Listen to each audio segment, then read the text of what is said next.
Thanks for having us. Well, let's start with Benghazi and the New York Times report that disputes mainly Republican claims that al-Qaeda was involved in last year's attack that killed Ambassador Chris Stevens and 3 other Americans. The report says local militants were responsible for this. Lauren, what is your take on all this? Well, this is something that the Obama administration has been saying, at least not denying that this New York Times report that it was not al-Qaeda based, it was local militants, which is something that's going to change how this conversation is going forward in 2014. There have been questions about Benghazi since it happened almost more than a year ago. So this is really just offering more details and more clarifying details on what happened that day. Zeke, lawmakers on both sides of the aisle are pushing back. Let's take a listen.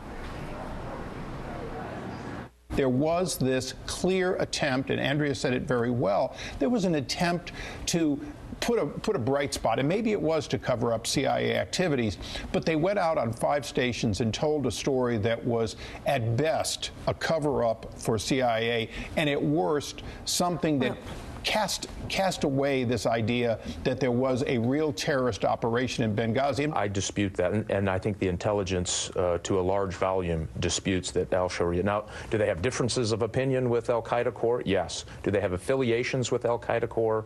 Definitely. I think the intelligence paints a portrait that some people came to murder, some people came to destroy property, some merely came to loot, and some came in part motivated by those videos. Zeke, after hearing all that, what's your response? Well, I think what we're seeing, that there may never be a publicly acceptable narrative to both political parties about what happened in Benghazi. Certainly on the extremes, as we've seen, in particular this past year, the polarization of American politics has only gotten stronger. And scandals like Benghazi, or if you probably can't even call them scandals anymore, they're larger than that, particularly for conservatives on the right, Tea Partiers on the right. And it's going to be, and it's a touchstone for them. All you have to say if you're a Republican candidate is the word Benghazi, put that in a fundraising email, and you're raising some serious amount of money, and that's going to keep this alive as certainly as a way for Republicans to reach out to their own. Whether or not it has any mainstream appeal or any electoral impact or any real impact on the president's ability to carry out, to govern, is an entirely different question. But right now, in terms of where it is in the Republican Party, the dynamics there, it's a very important sort of scandal internally, the way they talk to each other, the way they're raising money, and that's going to certainly drive the Republican narrative going into 2014.